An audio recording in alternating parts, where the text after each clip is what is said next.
Crossing deep water requires very careful consideration, as the consequences of getting out of your depth can be serious.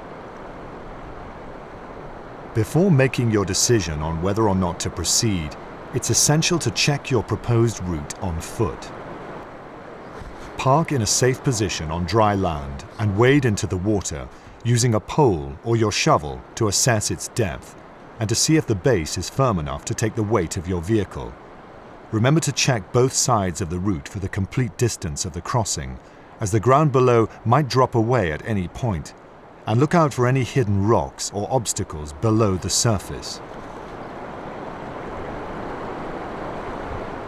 You should then compare the measurement of the deepest point with your vehicle's maximum recommended wading depth, stated in your owner's handbook. As a general guide, water depth should not exceed the top of the wheel rim.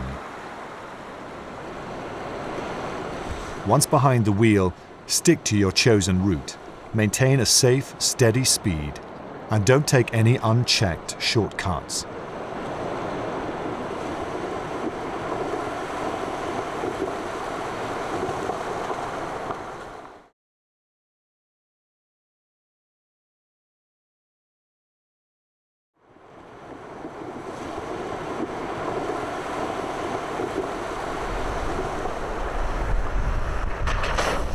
Don't enter deep water at speed.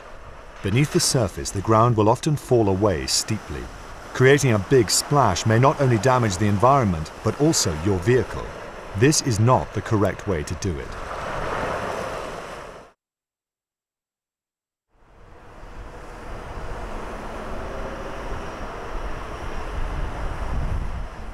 Prepare by selecting a low gear and proceed into the water gently.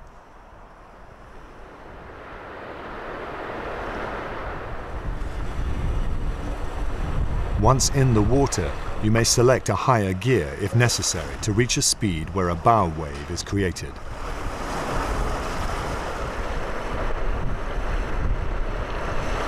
On a manual transmission vehicle, there's no need to slip the clutch, but don't select a gear which risks you stalling. The bow wave is an effective means of lowering the depth of the water around your Land Rover's engine bay and air intake. The wave creates a cavity in its wake, reducing the water level. Ideally, the wave should be no further than 1 meter in front of your vehicle. Don't worry about your exhaust pipe being submerged. Water will not enter the exhaust unless you stall the engine.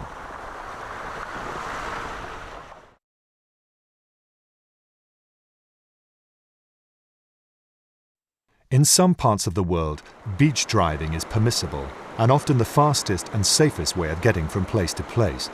However, before you begin to contemplate beach driving, you must be certain that it is allowed in your chosen location. You should also take the utmost care not to cause any damage to what is a fragile natural environment that takes many years to become established. Sand is unpredictable in terms of support and stability. Look out for telltale changes in color that can indicate areas where you might find the sand to be softer and run the risk of getting stuck. The damp sand between the high and low tide marks can sometimes provide a firmer surface for driving, but can also be very soft. Always try to avoid driving here unless you are in convoy with other vehicles. Should you be unlucky and become stranded, your vehicle may be in danger of being swamped by an incoming tide, so help needs to be on hand as quickly as possible. Try not to raise too much salt spray as you drive, and in general avoid driving in seawater as it can cause corrosion. After a period of beach driving, you should take care to rinse the underside of your Land Rover to remove any salt water and sand. Details of how to set up your vehicle for beach driving can be found in the sand driving section of the main menu.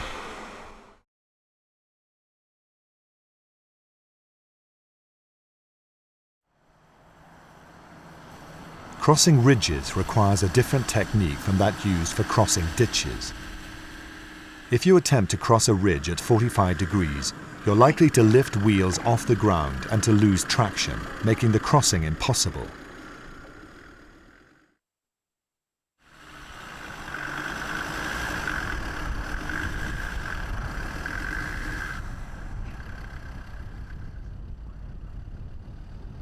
The correct method is to approach the ridge straight on. But it's important to be aware of the critical vehicle angles, especially the ramp angle, to be sure that you can make it over the top without the risk of grounding or becoming stranded.